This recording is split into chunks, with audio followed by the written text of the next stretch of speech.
दर्शकों नमस्कार, मेरा नाम है मनीष कुमार सिंह और आप देख रहे हैं 4 PM महाराष्ट्र और आपका बहुत बहुत स्वागत करता हूं। दोस्तों, बॉलीवुड के गाने जो हिंदी के गाने लिखे गए हैं, क्या खूब लिखे गए हैं, बहुत सारे गाने हैं, लेकिन इन गानों को कहां कैसे बिठाना है ये शायद हमारे कलाकारों से भी ज्यादा बेहतर नेता जानते हैं। और ये बात मैं इसीलिए कह रहा हूं क्योंकि महाराष्ट्र में सीएम देवेंद्र फडणवीस ने अगर गाना गाकर उद्धव ठाकरे पर निशाना साधा तो उद्धव ठाकरे की पार्टी के नेताओं ने भी गाना गाकर सीएम देवेंद्र फडणवीस पे निशाना साधा है। अब ये गाने क्यों गाए जा रहे हैं? अचानक महाराष्ट्र के नेताओं को हो क्या गया है जो गाने गुनगुना रहे हैं आजकल? अब मैं आपको बताता हूं कि दरअसल महाराष्ट्र के नेताओं ने जो पहले तल्ख बयान देकर के एक दूसरे पर हमला किया करते थे, आजकल सुर बदल लिए हैं, गाना गाकर एक दूसरे पर तंज और हमले बोले जा रहे हैं।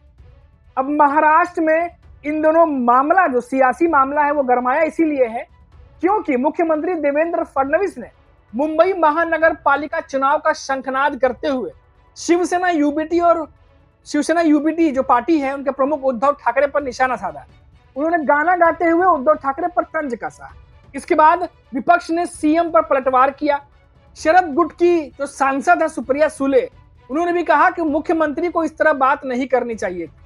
अब दोस्तों देखिए पूरा मामला क्या है। दरअसल मंगलवार को यानी 16 सितंबर को विजय संकल्प मेलावा कार्यक्रम में सीएम देवेंद्र फडणवीस ने कहा कि पिछले बीएमसी चुनाव में भी बीजेपी अपना महापौर बनाने की स्थिति में थी, लेकिन हमने मन बड़ा करते हुए यह पद तब उद्धव ठाकरे की शिवसेना को दे दिया या उनके लिए छोड़ दिया, एक तरीके से कहिए।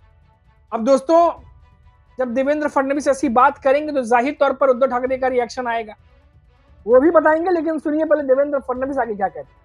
अब सीएम देवेंद्र फडणवीस ने उद्धव ठाकरे के लिए बेवफाई पर गाना भी गाया और उन्हें कफन चोर तक कह डाला। अब जब ये बातें कहेंगे तो जाहिर तौर पर, क्योंकि महाराष्ट्र के सीएम है देवेंद्र फडणवीस, बीजेपी के नेता है और उद्धव ठाकरे की पार्टी से रिएक्शन ना है, ऐसा कैसे हो सकता है? तो वहीं शिवसेना यूबीटी के जो प्रमुख हैं मुख्यमंत्री, उनको उनके ऊपर जो है पूरा कटाक्ष किया गया। अब वहीं उद्धव ठाकरे की पार्टी के नेता आनंद दुबे ने कहा कि हमारे पास ब्रह्मोस मिसाइल है या ब्रह्मास्त्र, इस तरह से कहिए।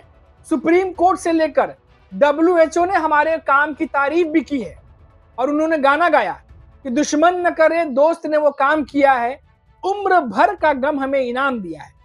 बीजेपी को इस चुनाव में जीत नहीं मिलेगी, इनमें चुनाव कराने की हिम्मत भी नहीं है और जो डर है, ये डर हमें अच्छा लगता है। ये उद्धव ठाकरे की शिवसेना के प्रवक्ता है आनंद दुबे, उनकी तरफ से कहा गया है। इसके साथ ही उद्धव गुट के इस बयान के बाद अब शरद पवार की एनसीपी की तरफ से भी रिएक्शन आने शुरू हो गए। शरद पवार की एनसीपी की बड़ी नेता सांसद है सुप्रिया सुले, उन्होंने कहा कि मुख्यमंत्री को इस तरह की बात नहीं कहनी चाहिए और रही बात घोटाले की तो जांच कराए, टीम गठन करे।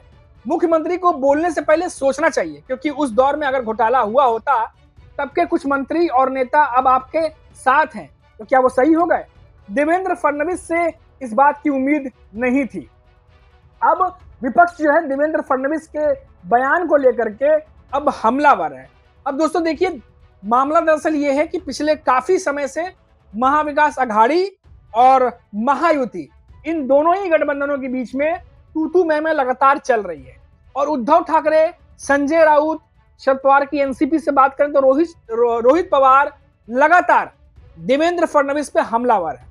और देवेंद्र फडणवीस क्योंकि अब चुनाव आने वाला है और ऐसे में महाराष्ट्र में लगातार बीजेपी अब इस कोशिश में जुटी हुई है कि कैसे भी करके जो आरोप लग रहे हैं उसके ऊपर अब रिएक्शन दिया जाए।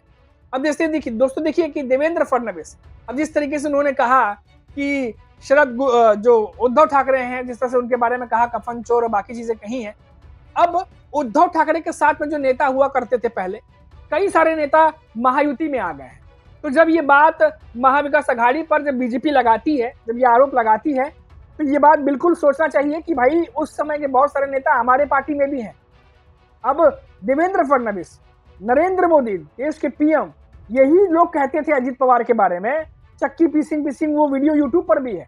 लगातार अजीत पवार के बारे में पता नहीं क्या क्या बयान बीजेपी के नेता दिया करते थे, लेकिन आज वही अजीत पवार महायुति में डिप्टी सीएम है। और उसके अलावा अगर बात करिए तो एकनाथ शिंदे की पार्टी में आप देखिए कई सारे ऐसे नेता हैं जिनको लेकर के अभी हाल ही में विवाद हुआ, जो कि खुद उद्धव ठाकरे की शिवसेना, जो पहले एक शिवसेना हुआ करती थी, दो अलग अलग हिस्से होने से पहले तमाम नेता उद्धव ठाकरे के साथ में थे। तो अब चाहे बीजेपी उद्धव ठाकरे पर जो है वो तंज कसे या आरोप लगाए, चाहे शरद पवार पर लगाए, चाहे कांग्रेस पर लगाए, ज्यादातर उनके पार्टी के नेता तो उन्होंने अपनी पार्टी में शामिल कर लिए हैं या अपने गठबंधन में ले लिए हैं।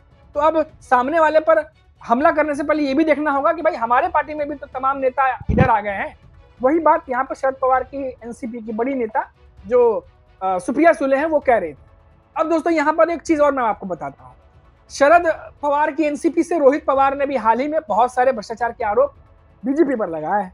जैसा कि हमने आपको बताया कि अभी कुछ दिनों पहले ही उन्होंने आरोप लगाया था कि 519 करोड़ का चंदा लेने पर बीजेपी ने 95 करोड़ का लगभग आसपास 94-95 करोड़ की कोई राशि है जिस पर उन्होंने हर्जाना लगा था, जिसको माफ कर दिया गया।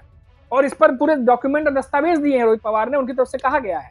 हालांकि इस पर बीजेपी की तरफ से जो उनके राजस्व मंत्री हैं चंद्रशेखर बावनकुले, उन्होंने कहा कि आप विधानसभा में आइए, हम चर्चा करेंगे, हम बात करेंगे, इस पर आरोप प्रत्यारोप जो भी आप सामने रखिए, हम इस पर बात करेंगे।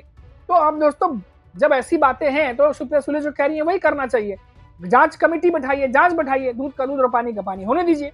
तो अब ये जो तमाम चीजें चल रही हैं अभी धीरे धीरे उपाय लगा। लेकिन अब दोस्तों देखिए जो बात उद्धव ठाकरे की पार्टी कह रही है, आनंद दुबे कह रहे हैं कि 2022 में जो चुनाव हो जाना चाहिए था, 23, 24, 25, 2.5-3 साल होने को आ गए, अभी तक वो चुनाव नहीं हुआ और 4 महीने का वक्त कोर्ट ने दिया था।